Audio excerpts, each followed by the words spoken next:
Blog Talk Radio.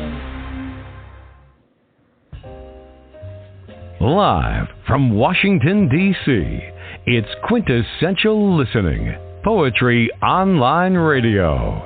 QLPOR, as it's widely known, features a bevy of poets, spoken word artists, and live poetry readings with best-selling authors.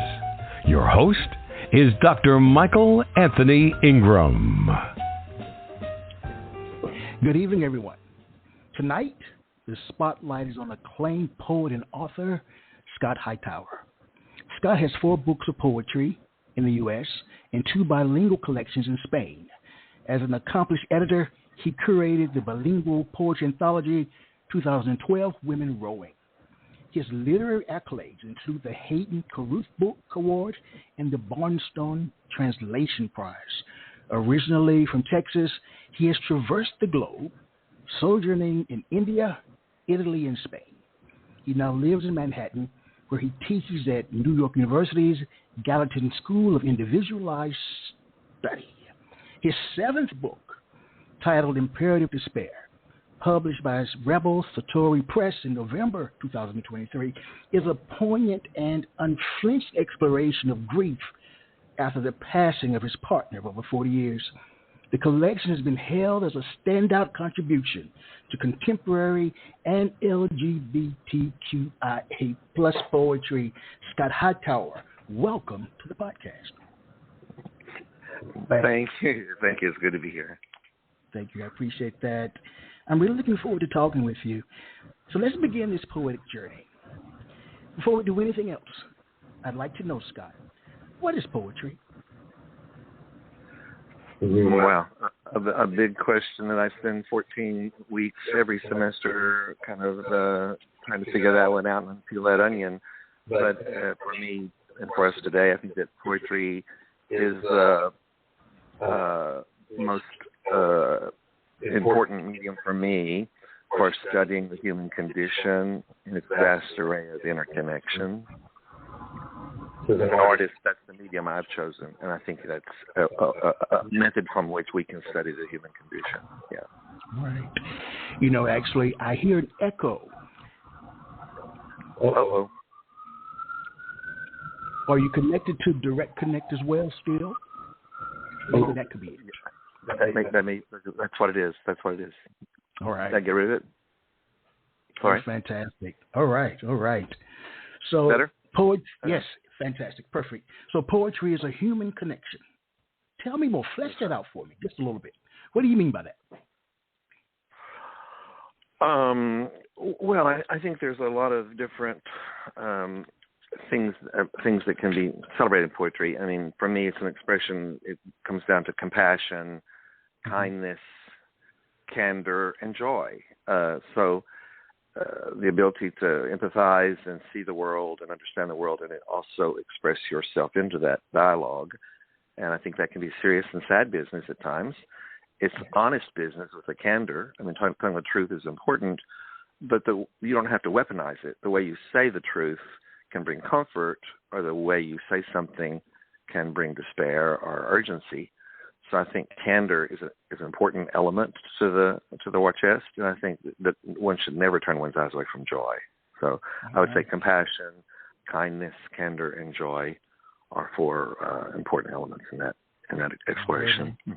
Very nice. Thank you. You know, there are many people out there. Well, maybe not many, but there are people out there who believe that poetry is dying. What do you think? Is poetry dying? Is it important? Well, if freedom is dying, then poetry is dying. I think there's a real connection between the two, and I think freedom fighting and I think expressing poetry are closely aligned. And I think freedom is probably one of the great topics of poetry. And so I guess we can leave it to our audience to make that decision for themselves, right? For me, it's not. As a boy in Texas, probably the first poems I think I heard were hymns or prayers in the church, and then it's just kind of built and gone out from there. So I think now it's the paean of freedom. Well, that's usually one of the questions that I ask, which is, please share an early experience where you learned that poetic language had power. So for you, it was in the church, poetic language. I suspect it was, though, kind of in that genre. I used to do readings where I would read what I thought were my poems, and then in between those poems, I would talk about my family and the way they talked and things they said to me.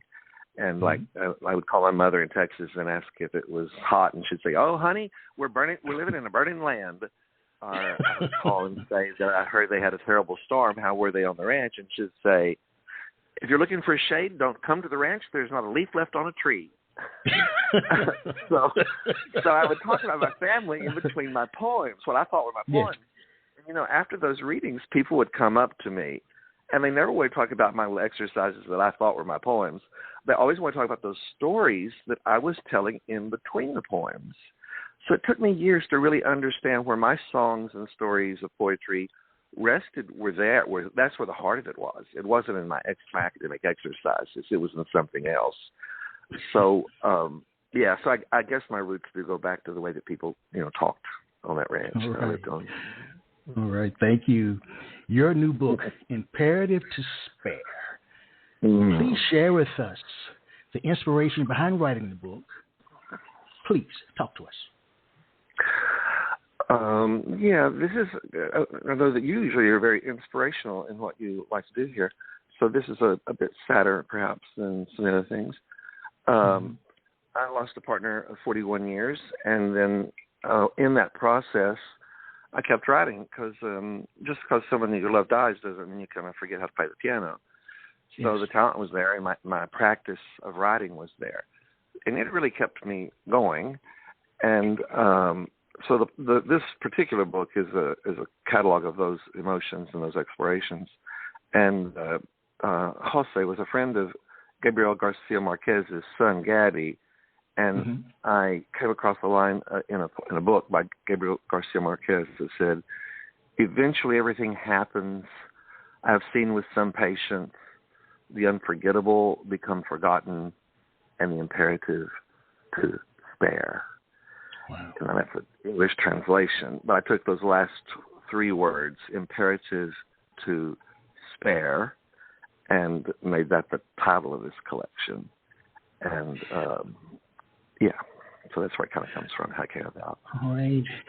Would you mind telling us about your partner? He was a doctor. When we met, we were just young kids. And in 1980, I came to New York City, and I had dreams. He had dreams. He had dreams of being a physician, whatever that meant. And I had dreams of being a poet, whatever that meant. And I think we had kind of crossed insights because I thought, well, you're gonna have a job that's kind of dirty and putting up a lot of unhappy people. And he told me a lot about what poetry would be about because he came from a family of poets.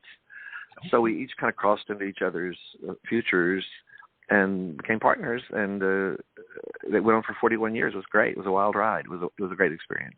Yeah.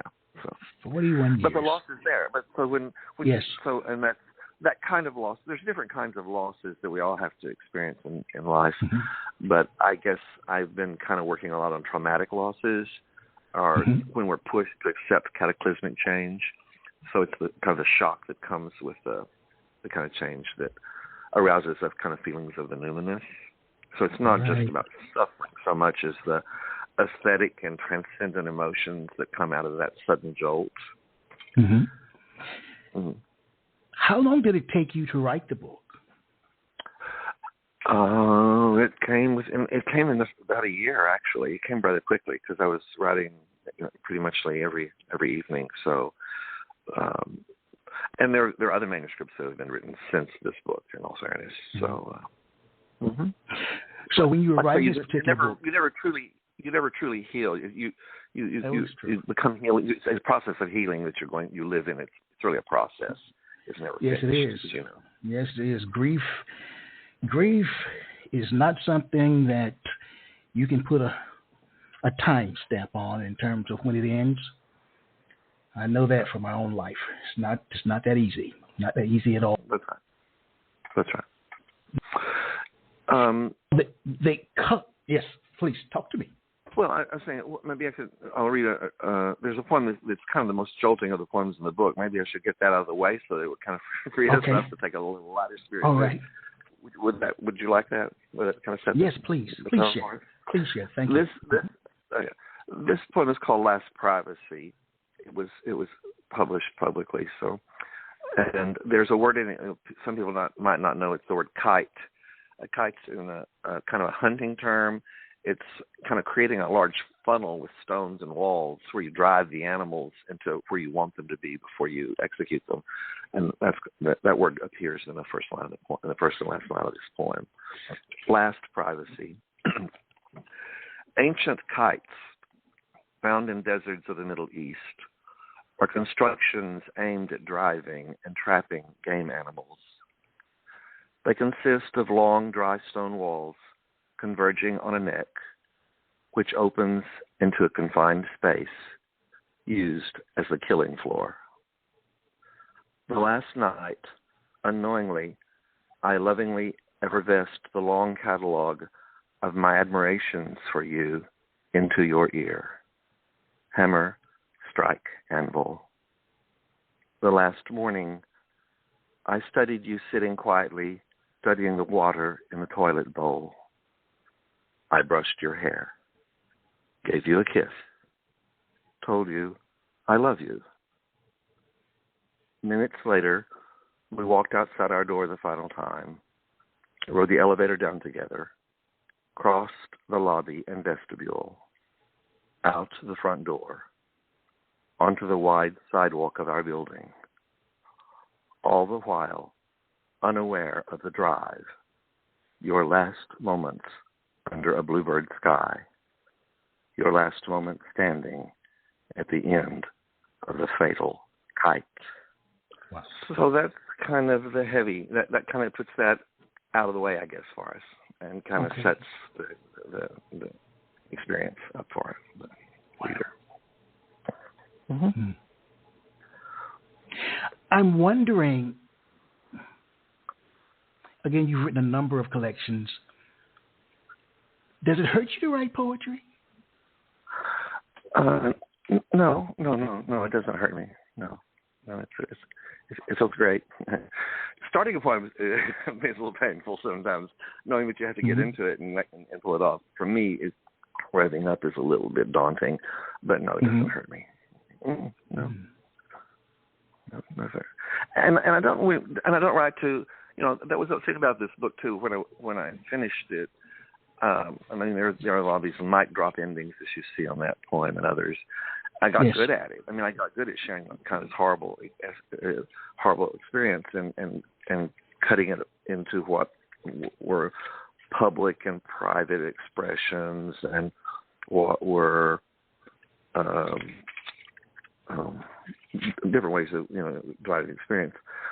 And I didn't want to become really good at that. I said, well, I've done a whole book of that, and so I wanted to move on. That's why I said there are other manuscripts that have other themes that have been written since then, because I felt like if I just turned that into what I was going to be writing about, then it would be a little disingenuous. Then it would just be like becoming the most saddest, horrible. It wasn't trying to It wasn't trying to introduce a horrible thing to other people who haven't had it. It was more to give comfort to people who find themselves in a similar experience and can say, oh, there I am. Yes, that it happens to me. I'm in that space too. I've got to find my way out of this too. It's hopefully a more positive thing, though the content is pretty insufferable at times. Yeah. Right.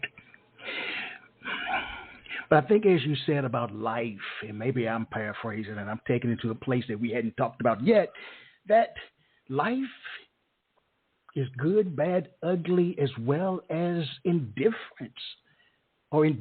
So every moment will not always be a happy one.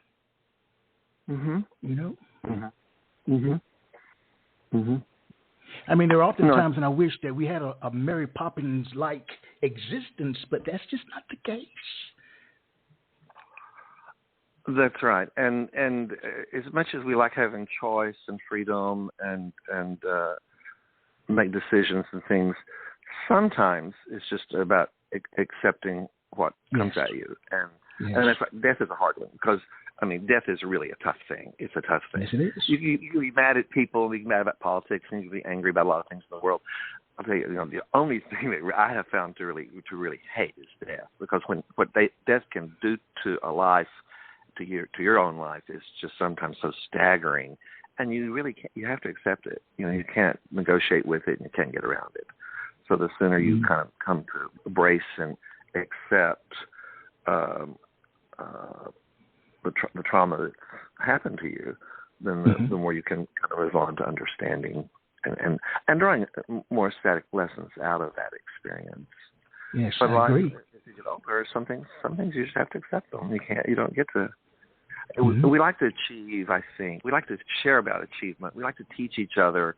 We like to encourage and nurture the world, and we love the world and want the world to love us back. I think that's kind of how we're wired. So when something in our futurity happens that's so horrible, it kind of shocks us, Yes, yes. So when you were selecting the poems for the book, how did you decide which ones to include? That's a very good question. It originally had 3 sections, and the editors and friends that looked at the book all thought it was like complete, but there was another 4 or 5 poems that they had seen, and everybody was kind of unanimous, like, those poems really need to be at the end of this book.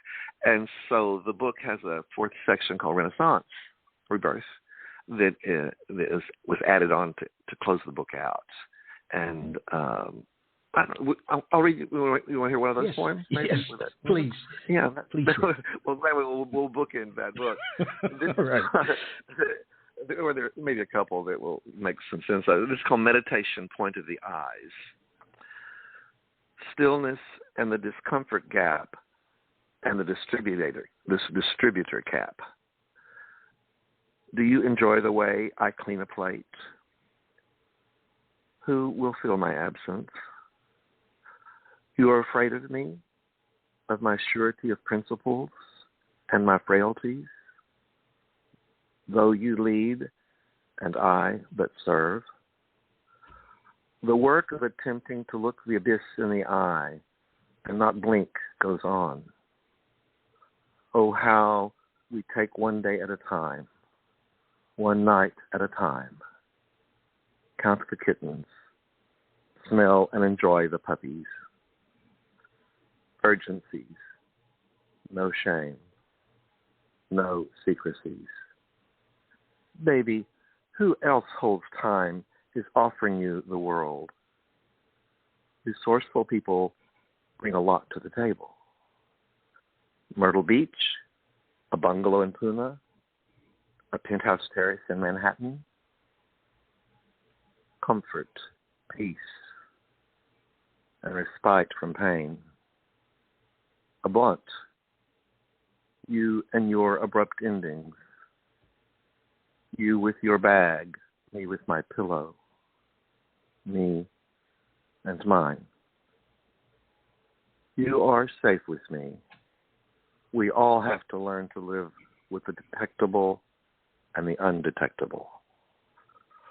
The treatable and untreatable disorder. You any more than I can control the earth and the sun, the clock, attached, unattached, detached. The treatable and untreatable order. Why does anyone die? Like abrupt exits, I am used to disapproving, even resentful eyes, not yet used to trusting your morsing eyes. The work goes on. Guide me. Teach me.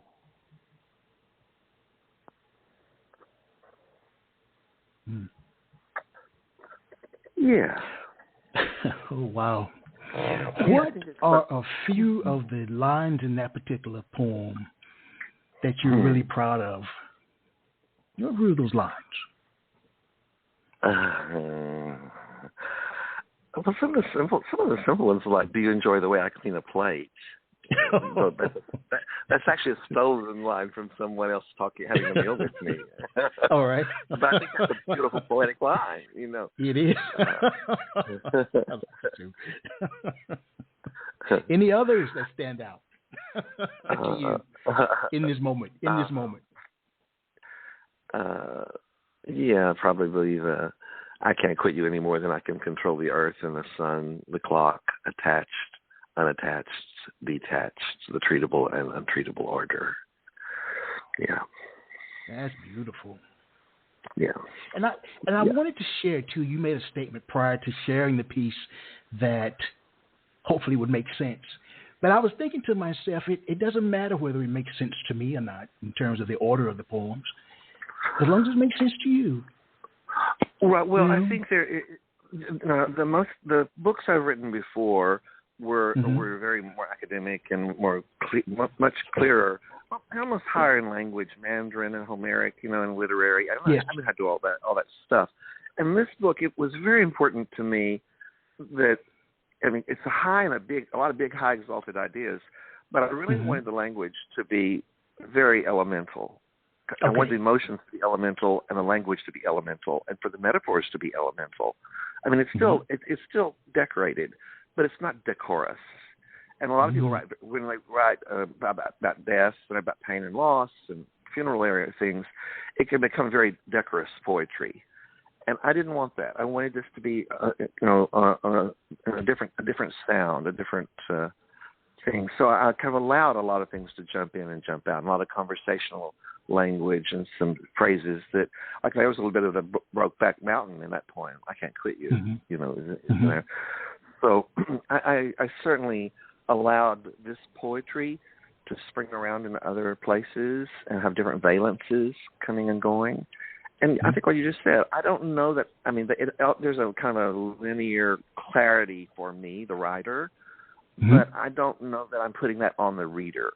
If the reader can kind of come in and out and make it work for them, that's what I would hope for, So what it sounds like you're saying is accessibility is important with this work, that you want people to be there with you. Right, without controlling them, to invite them in, to create a space that other people can walk in, that they don't, they're not excluded at the door. They don't have to go through jump hoops to come into it. I want them to come into the room and make their own discoveries. So I didn't want to turn anyone away. I welcome and want the reader and the listener there, but I don't want to have to. I don't have any interest in controlling them or appropriating their attention. Are appropriating their intentions. They're free. They're free. And I want that freedom in the poem. And, when you're a poet, I say being a poet is like being a little bit like being an elevator guy. You get to decide which floor you want the people to get off on. And do you want them thinking about furniture, or do you want them thinking about the street, or what do you want them thinking about? So when you're in that poem, you're kind of bringing the elevator to a stop and turning the reader loose. So what do you want them to have discovered, or what's ahead for them? You've mentioned the word freedom at least 4 or 5 times. That must be a very important word to you. Talk about freedom in poetry or anywhere. I don't care. Yeah. Well, in the earlier books, I wrote a lot about some people involved in the Spanish Civil War, which is a history, a family, and part of my private life is involved with people that were hurt badly by the Spanish Civil War, and I learned the price of freedom. And then under Franco, I understood how people can be on the right side and lose. And I think in America we don't often, the American dream is about winning and the right people winning. I don't think that's exactly what happens. A lot of times, victory goes to powerful people. It doesn't always go to people that are in the right. And so I think freedom is very specific to me. A lot of other younger people always talk about the absoluteness of being free and not being free. And I spend a lot of time with my students trying to explain that societies are where you with like-minded people to get something done. So when you're with your family or your church or your business or your classroom, when you're working with people to get something done, you're in a society. And your life is set up by many societies. But when you move from society to society, and this comes from W.H. Auden, this is received, who writes about this in The Dyer's Hand. He says the perfect society is a jazz ensemble, 4 or 5 people that bring their musical talent together to create something. So if you think you go from your ensemble, your jazz ensemble, to different jazz ensemble, and it's the space in between those societies. It's when you're free to smoke a cigarette or sit down and eat a sandwich or let your mind wander or do what you want to do. Freedom is kind of what happens when you're in between societies, when you can integrate yourself into the world, Okay. So I think freedom is complicated. It's not when I talk about freedom, I don't want it to be this absolute Homeric big abstraction. Again, I want us to talk about freedom elementally, because freedom is in all of us, and it's in all of our lives, and it's at stake in our national map right now. I mean, I'm very pro-democracy, and so I think a combination of what freedom meant to the French Revolution, what freedom meant to the American Revolution, what freedom meant to the Spanish Civil War. What does freedom mean in 2023 America or 2023 world? It's a big thing. And we do need to be talking about it, and we need to have our hearts in it, and we need to be very clear about it. So, it's all of my poetry. Yeah. Well, it's funny. I watched the documentary on Francisco Franco last night. Good. Got you ready for me. I didn't know that he was so short. I had to read about that. But a little man looking for a balcony. With a big head. There are a lot of little men looking for a balcony, my brother. Yeah. So that's why you bring up. I don't have to put any names on it. You can supply the names, and you know all the people I'm talking about. Yes, I do. Some poets claim that a poem is like a living creature, Scott. Once it's out there, there's not much you can do to correct or improve it, while others edit meticulously, not leaving much from the original draft form. What is your take on the editing process? Well, I did think that a good definition for poetry that I got from Richard Howard, one of my teachers. He said, it's those words that way. And I think that is poetry. A novel, you can kind of, when you even talk about a novel, you can talk about it. You automatically start rewriting it when you explain what's going on in the novel.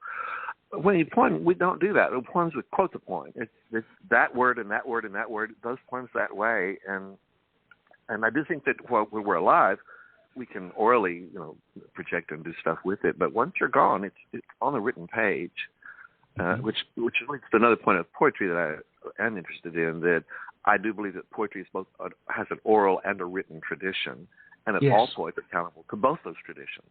I'm not a big fan of choosing, I'm this tradition, I'm that tradition. I think a good poet accepts responsibility that poetry has a vast, beautiful history, and so you work in that oral tradition, and then it has a vast written history, and you work in that tradition too. And that's what I'm interested in, how poems sound, but they're well made. And so they should be able to work on a page, but you should be able to lift them off the page, And there might be exceptions to that, I thought. But I'm very believe that poetry is both has an oral and a written tradition that I'm interested in. Very so it's those words that way. You create those words, and you die, and you hope another generation will come along and breathe air into those poems. And when we read a poem like by Shakespeare or pick someone that you love in history, when you're reading that poem, you're making your tongue and your lungs and you're making your body react, around that poem the same way that person when they were reading it alive had to do to express their tongue and their air through. So there's a visceral recreation of poetry as well. I think that's kind of interesting, Yes. But I mean, there's a sonnet and a musical, and I think that the best readers are the people who can hit the musical movement of the poem with their voice and with their timing. That's when it's just really it comes alive and it's beautiful. It's not performance like bright lights and more lights, not spectacle. It's that ability to really hit the finesseful elegance. And another teacher, Marie Ponceau, who I learned the word elegance from, and she always told me, she said, now, Scotty, elegance is using the very least to get the very most out of it. So I think I went kind of from put Marie Ponceau's caveat that elegance is to use the very least to get the most out of it, and then Richard Howard say that those words that way, and out of that is kind of how I came to my poetry, you know. So when I edit, I think of every word, and I think of every line and every stanza, and I think of how the metaphor goes and what I want, and does it achieve it? And when I finally get those words that way, and it's finished, then it's finished, you know. You sound like you are a very welcoming professor. I can be. You know, because if you believe in the value of the written as well as the oral, I mean, that's huge, because a lot of, I can't say a lot, there are people who don't. You see what I'm saying? The oral tradition is not always as valued as the other. Oh, and I love it when I have poets from all over the world that study with me. And sometimes, you know, I can go off on my big tangent with Greek stuff forward, you know, Western civilization crap. And these are students, that's not their culture. And they'll look at me and kind of laugh, and they'll say, well, that's not my history. And I go, like, that's absolutely true. You know, that has nothing to do with it. Like, let's go to an African village and talk about poetry and storytelling from a different place. You know, it's like my students have really broadened my understanding of telling stories and singing songs. And that's elementally, you're the guy who asked me, what is poetry? I think poetry is just the human telling of stories and the singing of songs. Sometimes our songs have stories in them and tell stories, and sometimes our stories have songs and song singers in them. It can be a little complicated, and that gets you into theater and all kinds of dance and other kinds of art. I happen to believe all the arts speak to each other. Yes. But, so... Please share another poem. Please share another poem. Let's be more positive. No, it doesn't need to be positive. It doesn't need to be positive. Just share. I want to hear your voice. Okay. I want to hear your voice. Okay, baby. I got something for you. This is based on after it was kind of inspired by reading Cavafy's Ithaca. It's a very famous poem that people are out there and know it. So by Constantine Cavafy is a Greek poet. And this is called Discovery Waltz. Discovering that there is some loneliness and misery in your journey, your escapades, but along the way you are going to have to do with some placeholders in the place of some real things you would much prefer, does not in any way mean that truth, beauty, and goodness have failed you. It just means you, a wily poetic traveler, a survivor, are chafing against time, permission, fashion, that you are attached to comforts that you have lost. Loneliness and misery are not meager chains. They too are but truths that can avail themselves to you. Faiths, the promises of hope and love they elicit in the distance, are not mirages. They are not the new. They too are original. They too are accesses to a bounty for which you have begun to pine. A new poem, a new blue couch, clean, clear new spring, a bounty waiting for you.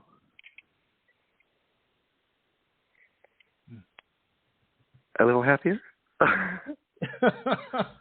Scott, what is the purpose of that particular piece?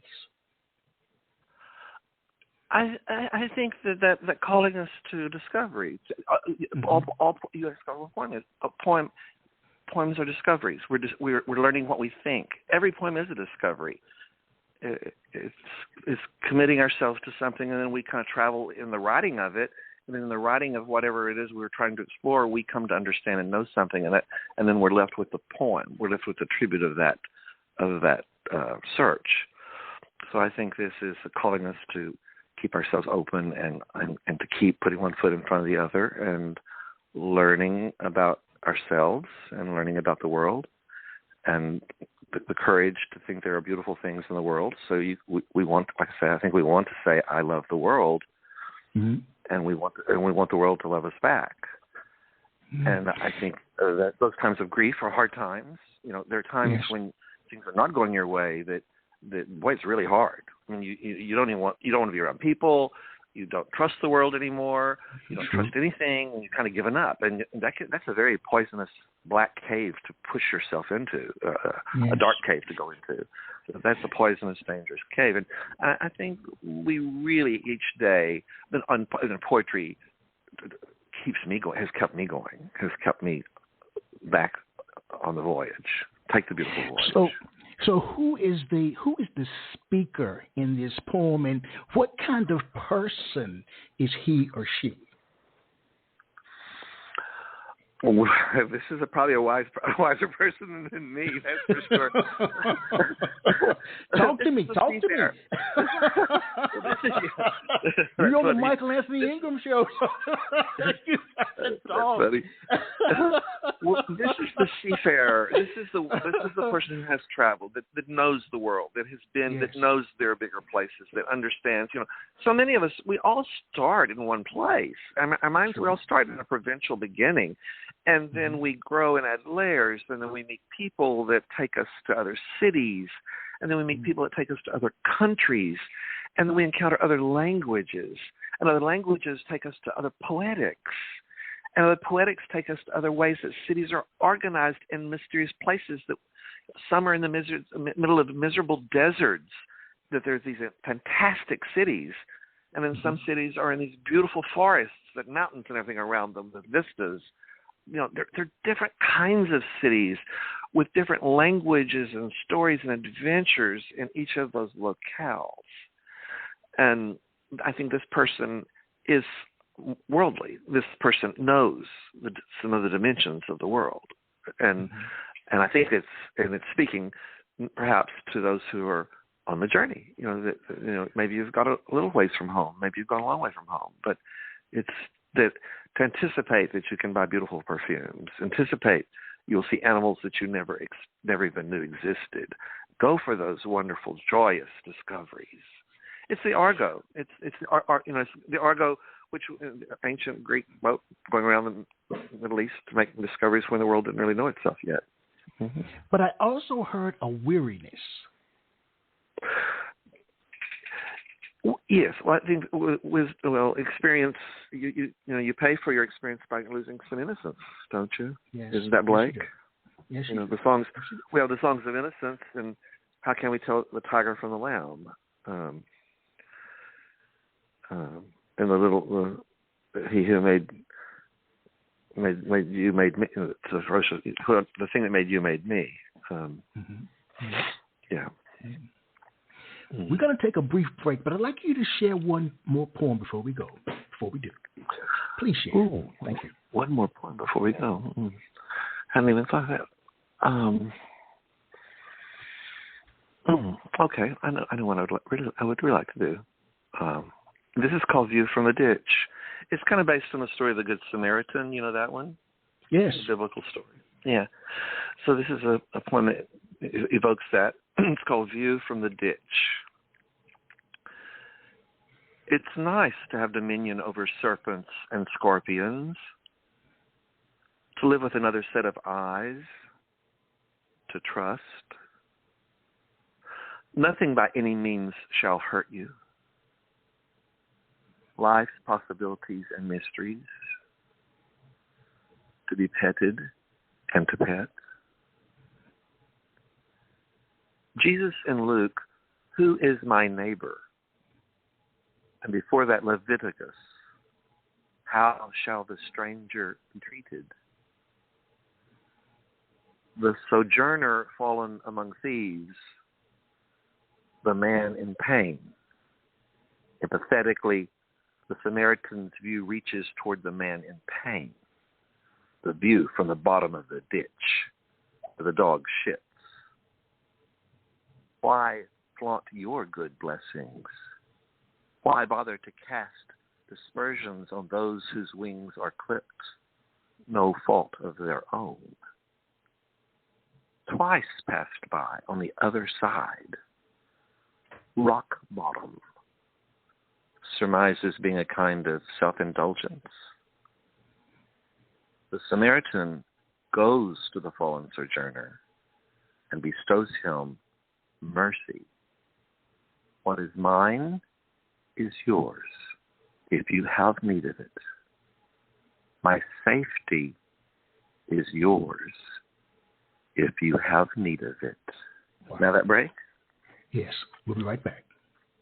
Great.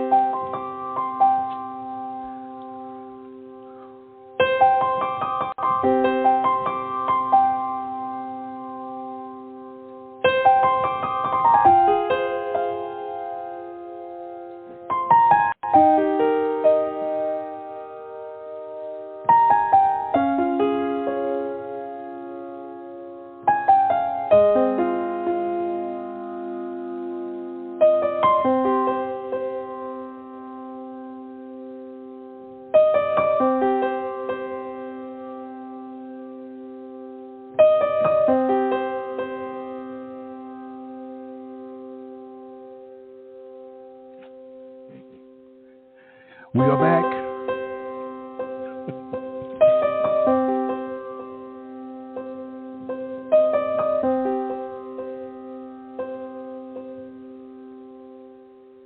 Yes, we are back. I am Michael Anthony Ingram. I'm here with Scott Hightower. Scott, as I had an opportunity to view the cover of the book, it was quite striking. Talk to us about the process for creating the cover. Oh, that's kind of a funny story. You have very, very good instincts, my friend. Thank you, bud. Well, and this is for all the young authors out there too. Have an idea for your book cover, and don't be married to it. Force it on anybody, but have one, because often book people will not agree, and they will kill off other ideas, and then they, out of desperation, just say, "Give the artist what they want," and then your cover is the one you end up with. So that is what happened in this case. Is that there were some glamorous and sexy and some marketing proposed covers for this book of loss. You can imagine they go from really sentimental and saccharine to some really sexy stuff. And I didn't want either one of those. I thought those were all a mistake. And I wear that hand of Fatima, which is what it is, Hamza. I wear that around my neck with my cell phone. And it was laying by my bed, and I just leaned over and held the camera up to the picture of it. And that's the image that's on the cover of the book. So that thing, I wear that thing around my neck every day. And so I thought it'd be fun that people see me with that big thing clanking around my neck all the time. So they might as well just see it, the first thing that kind of waving at them on the cover of the book. That's the way that came to be. And Hamza is an interesting word, because in Hindi it means graceful like a swan's neck. So it's the hand of Fatima. I came to it in Tibet. So it's, and that image is claimed by Tibetans. It's claimed by the Jewish population. It's claimed by the Arab population, Islamic population. It's like, it's honestly, it is really ubiquitous. I mean, it is a universal emblem of well-wishing, of hope and protection. So I think I like it. Yeah. Thank you for asking, though. Yes. I need to ask you this question. If you were a poet during a different era, where would you want it to exist? Oh, Lord, that'd be hard. Because I like this time so much, you know. Okay. I like having the old world discovering the new world. What do you like about it? Tell me, what do you like? I want to know. What do you like? Yeah. Well, think about it. Like, if we were before America had been discovered by the European world, couldn't have Mexican food because you need cheese. You know, you need the cows and the goats, and you need the tomatoes.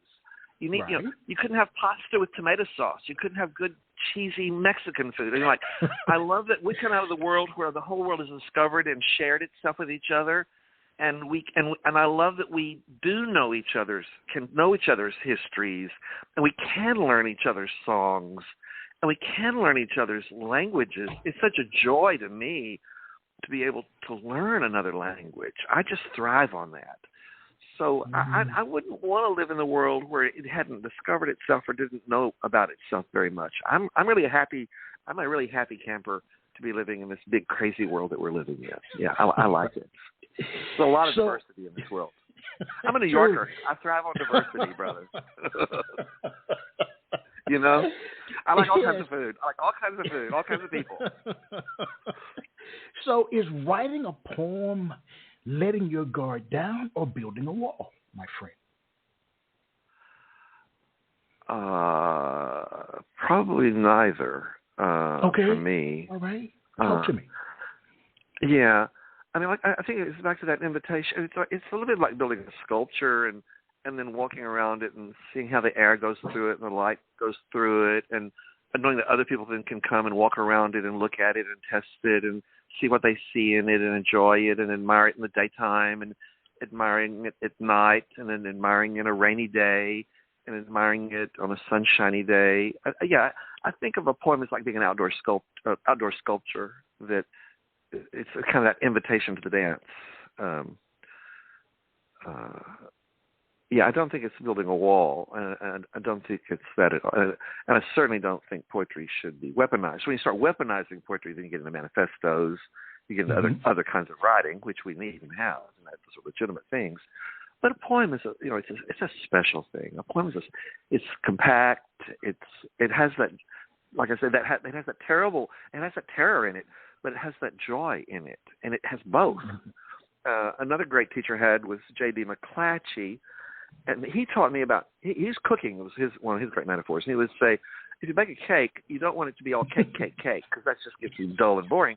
So and that's why you have those layers of cream between those. You know, so you have cake and cream and cake and a fruit cream and cake and something else. He said, then you've got enticement and joy, and you've got something else going on, complexity, and it's beautiful and still elemental. So I think that either poetry is like an outdoor sculpture in different weathers and different lights, or a poem is like a nice cake with a lot of variation in the layers. That's what I want. That's what I want a poem to be. I don't want to be a wall. No, not a wall. That's wrong. You've said you've listened to a couple of these shows, but I'm not sure if you've ever heard the one that I always talk about. Poetry is like a cake. Oh, no, I hadn't. I asked my guest. You do it. Yes, please share with me what goes into the concoction we call a poem. What ingredients, as if you were baking a cake, what goes into it? So for you, Scott, what goes into this concoction we call a poem that we want to bake, that we need to bake, so that we can feel full and quench our taste buds or whatever? Yeah. Well, I think I've probably hit on a lot of that already. I do think that trauma. I just saw Pina Bausch's dance Rite of Spring, and that's kind of inspired. And it's similar to the Book of Poetry, and it was done by a Pan-African group of dancers. It was so fascinating and beautiful, wonderful. Best thing I've ever seen. The best piece of dance I've ever seen in my life. And in this one piece, there's trauma, and there's sacrifice, and there's ecstasy, and there's terror and horror, but there's beauty and ecstasy, and they're all very interlaced and interrelated. And like I said at the very beginning, when you said what was my definition of poetry, that it's the human condition and it's a vast array of interconnectedness. And in that dance, I saw that same thing. So I guess I do reach for interconnection. Okay. And I reach for something human, something familiar, a smell. Like, I had puppies and kitty cats, or I have a poem about pecan pies. I mean, I like Kathy Bowman is a poet who I learned a lot about using vernacular tastes and smells and experiences, and not to leave those out, because if you're reaching really hard and making things up, then you're kind of throwing yourself away and you're working too hard. Edit out the things that you know and love, the smells and the tastes and the shapes and the shadows and the silhouettes that you really understand and know and recognize and can share. And that's what I want to use. That's what I try to use to make my poetry with. Now, that's grown, and my friend, through the years. You're a literary man, and you know, the more you read and the more literature you consume, you get more sophisticated. André Gide is my favorite novelist. The Immoralist is my favorite novel ever written. So I read widely and steal from everywhere I can, you know. And with that, I'm elegant. You know, where are they using simple things and moving need? And then I try to go back to my elemental self. Yes. And where can I move you? And so that's where my material for my poetry, it does come from my little paltry memories. You know, I'm just kind of a little insignificant guy, but we're all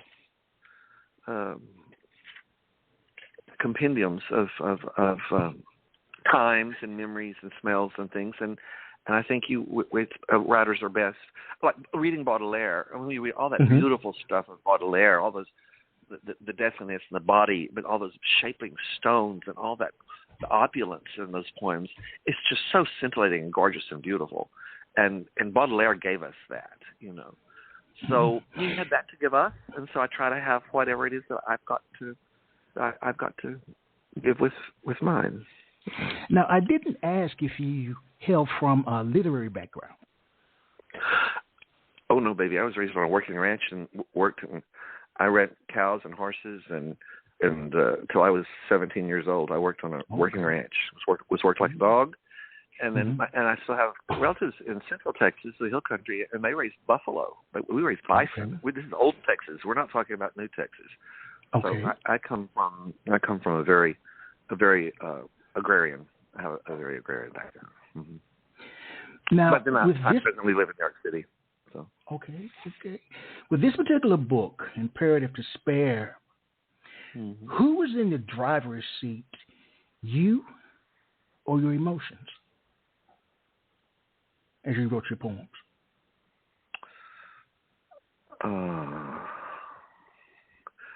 Yeah. I would say I am in the driver's seat, but I don't think it's. Yeah, and it is I will even say it's a pretty willed book. And I'm suspective of willed poetry, and I don't like it. The tendons of restraint sometimes bug me when I begin to see those, and the artist is showing. And I would think that was one of the risks I ran. There were several risks of writing a book like this. It's kind of like, you know, like, here, I'm going to aesthetize my pain for you, and you're going to be entertained by it. That could be a disaster. And but at the same time, that's what art is. Art is an aestheticizing of the human experience. So the very thing that you could kind of criticize the book for is also the risk that I've run. And because of that, I was aware that I was having to be very careful. There does have to be some joy in here, and there do have to be some, you know, death and a loss to death can be a very dismal place. Yes. And I did not want to be less candor. I want to tell the truth about the brutality of the experience. But at the same time, I want to honor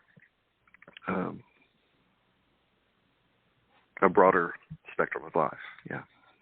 Okay, so again, this is the question, and you've answered it, but I just want to flesh it out some more. In terms of your target audience, are you hoping to reach a wide range of readers, or are you looking to target a particular group?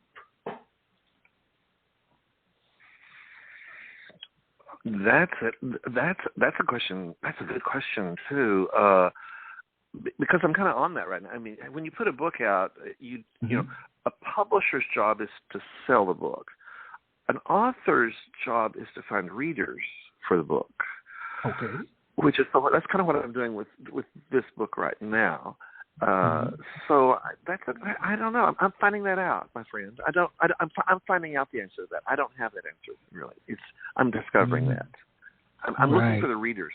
I want to find the readers for this book because I do think anyone who is anyone who has lost a husband or wife, like I say, it's not over kids. It's not a boyish loss. This is a very mature loss.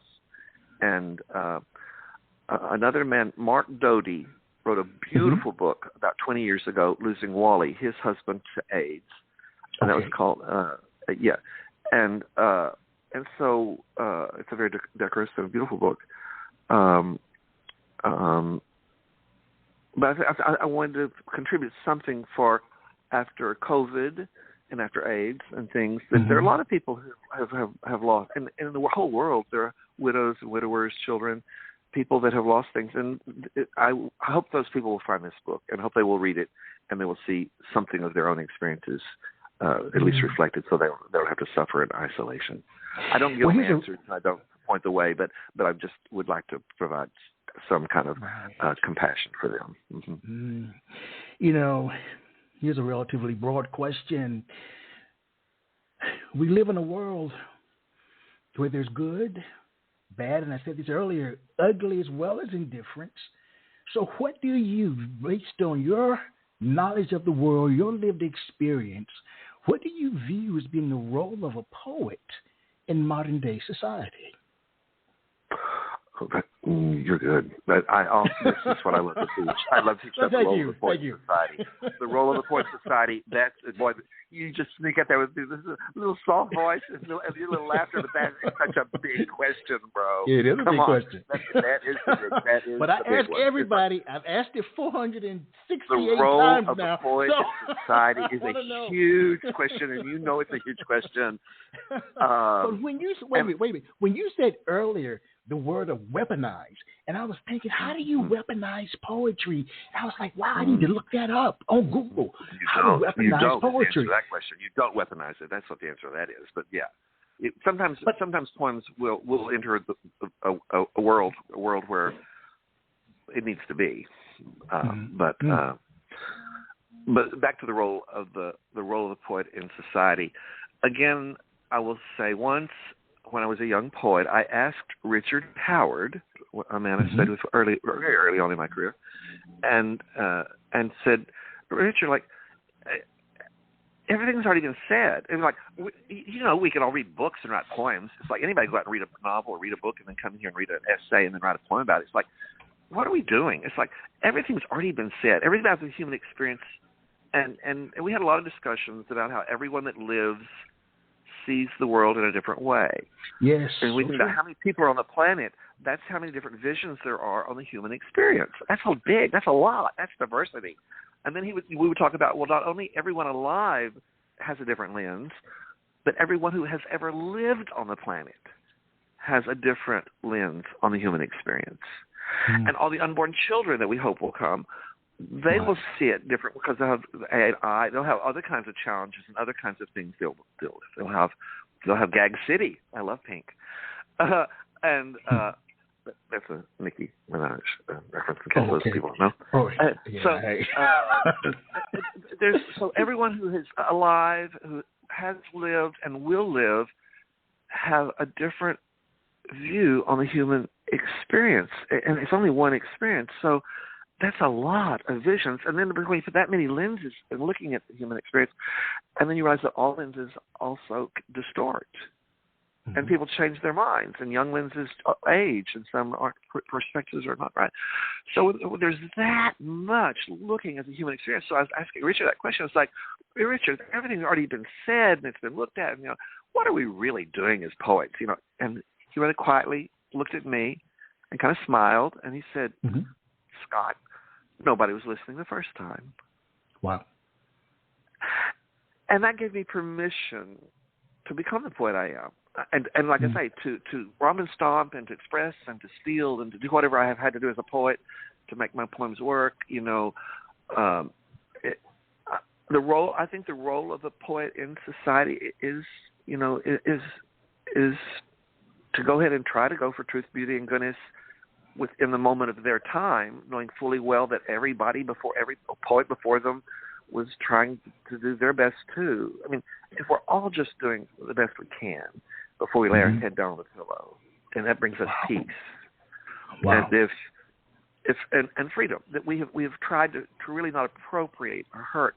We haven't tried to put our foot on anybody's neck. We haven't tried to appropriate anybody's brain. We haven't tried to appropriate anybody else's sensitivities.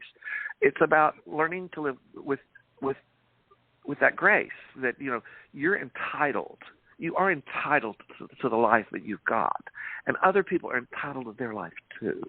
And if we all just really grasp that and not appropriate one another and not dominate one another, and I think that the role of right now for the poet in society is to remind people that there are many lenses and that all lenses distort, including your own, and to have patience with one another. And if we could even go further, to really love one another and to not be frightened. Wow. Now, when I was a kid on the farm, I also learned about living with a well. We lived on well water. Yes. And my family taught me, you have supply, and you never give away your supply, because that's what keeps you alive. You and the animals and what the things you need, you have to have supply. That's what the well brings up. But it brings up more, and you have overflow. The overflow you could give away to anyone who needs it and everyone who comes. Anyone who's thirsty is welcome to that. And so there's that balance of, yes, you're entitled to protect and have and control and know about your supply, but you're also able to freely give from your overflow. And I think that's poetry is the overflow. Wow, you're good. You're good. We have Thank you, bro. Thank you. We have reached. You are too. You're good too. Well, we've reached my favorite part of the program. You set me up. We've reached. Come on, Scott, work with me. We've reached my favorite part of the program, which I view as being a mini poetry concert. This is an opportunity for you to share 2, 3, 4 of your works back to back with no interruption from me, my friend. Please share. Oh, that's intense. 2, 3, or 4. I mean, it could be 2 or it could be 4, whatever you like, whatever's on your heart. Okay. Yeah, this is it's one, but it's a long one, and it's called "What's Up?" Intact, Fine and Dandy. The epigraph is oddly Khalil Gibran. Ever has it been that love knows not its own depth until the hour of separation. Fortunately, some of us know what it is to have one's life crash like a plane, to be a glass vessel of grief entirely filled with fire, thrown into a new secular transactional world. $1 pizza, $1.50 for pool, more than 20 will get you some attention. I started with a single man, Harold and Maude, the summer of 42. I feel a bit like a sage wandering along in the underworld, at times like a character in Cabaret or Rent, or maybe even The Blue Angel. Do you know Gus Van Zant's Malanoche? Damned autocorrect keeps wanting to make it male note. I serendipitously met and bonded a bit with a kid. I was widowed by a heart attack at 68. He was widowed by violence at 25. One night a week he works near my place as a barback. He gives poppies lap dances for money a couple of nights a week. Some nights he comes to my place. I buzz him in and he crawls into my bed. We never touch one another. He busts a nut, beds down a kid, and tells me all about it. He messages me and comes by every few days. On the phone we sign off with, "I love you." It is a very odd furrow that lad and I are walking. People are just as wonderful as sunsets if you let them be. When I look at a sunset, I don't find myself saying, "Soften the orange a bit on the right-hand corner." I don't try to control a sunset. I watch with awe as it unfolds. That's a quote from Carl Rogers, by the way. Drag queens reveal a notion of femininity, like Machisto cowboys reveal a notion of masculinity. Neither is about being immature or being of hate. Detach from what one can, care for what one must. One can grow something, organs, antlers, velvet, almost anywhere if one understands the rules of engagement and the principles of specific care. Whatever you want, I can make you happy. Just a kid I know, a young man, a lamb. I knew another lamb. Shall we take in some version of the Greek tragedy Orpheus and Eurydice, Puccini's La Bohème, Verdi's La Traviata, some version of Lady of the Camellias, Charles Ludlam's Camille, Moulin Rouge? Everyone so anxious, the young so full of misgivings and hope, the uncertainty of achievement, the old so full of past, trivial encounters of daily existence are, in the end, what most of life is. Was not my case. My days of building were full of extraordinary people, adventure and travel, amazing places rented by history, a chorus of lovely languages and shelves full of great books. About the woodlands I shall go to see the cherry hung with snow. That we care so much leads to our despair. The attachment of hope leads to despair, leads to constant repair, entitlement, victimhood. Aimless? Abandoned? Hurt? Lost everything that means something to you? Emptier than the sound of your own echo? Learn to worry less about what lasts, about what things cost. Every moment is just a fragile bubble to the skies, resistant to worthless obedience, obedient only to the universe. Resilience, fuel, scarcity, cold, fire, interaction, eternity, majesty, sanctity, sanctuary.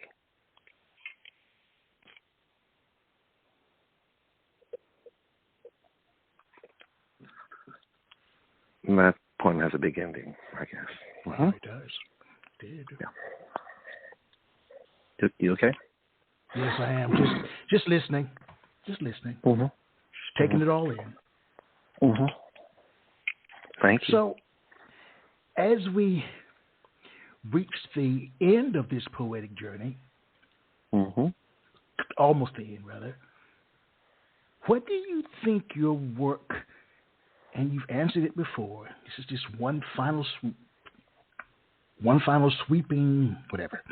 What do you think your work conveys about the human condition?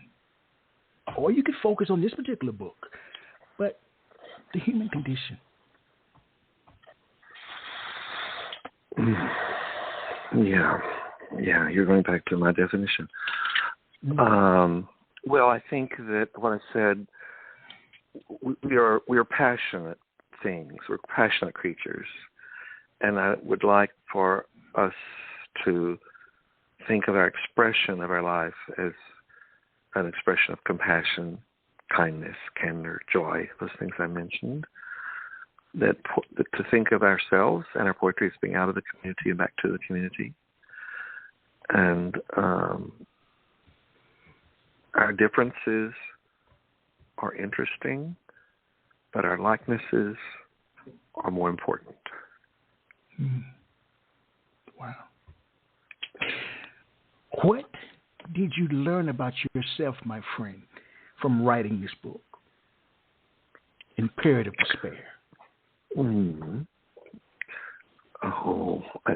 It's in the book. I think people can read the book and find out what they find reading it, whatever they find. I guess that's that's my privacy.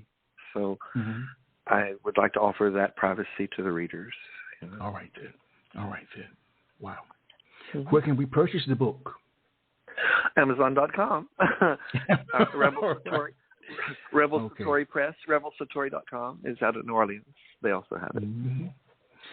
Earlier you mentioned some other creative projects, and my final question is, what's next for you creatively? Where do you go from here? Thank you. I've written two other about this, the grieving. It's just a trilogy for the grief. It was a big thing. And then a book. I'm Hindu, so I went back to some of my Indian roots and wrote a book called Sutra. And then I'm working on one right now called Black Box, which is a little bit about getting back into the dating scene. Dating is hell, by the way. All right. Getting back, but it continues to be about interhuman relationships, though. I mean, it is the same thing, and finding out the autonomy versus the vast array of interconnections that one can find with humanity. So it's kind of the same thing, but in a much more maybe a little more fun, but still very similar. Scott, you are an incredible man, an incredible human being. As I listened to you, I did not hear sadness. This is my take. I did not hear. What I heard was life is what it is, and that it includes all of what it is. Back to that good, bad, ugly, as well as indifference. Your work to me is epic, and wow. Well, thank you. That's epic is a big idea. I don't aspire to being epic. I really aspire to being elemental. I hope that what I'm sharing is the elementalness of the human condition and its vast array. Should I read one more poem in closing? Would you yes, like that? Please. I'd love it. Thank you. Okay. This is a new poem. It's called Autonomy, and its epigraph is from Matthew 6:21. For where your treasure is, there your heart will be also.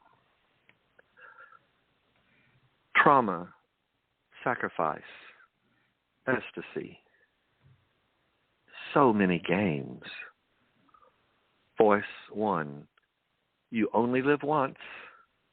Voice 2, well, maybe twice or three once, but maybe once several times.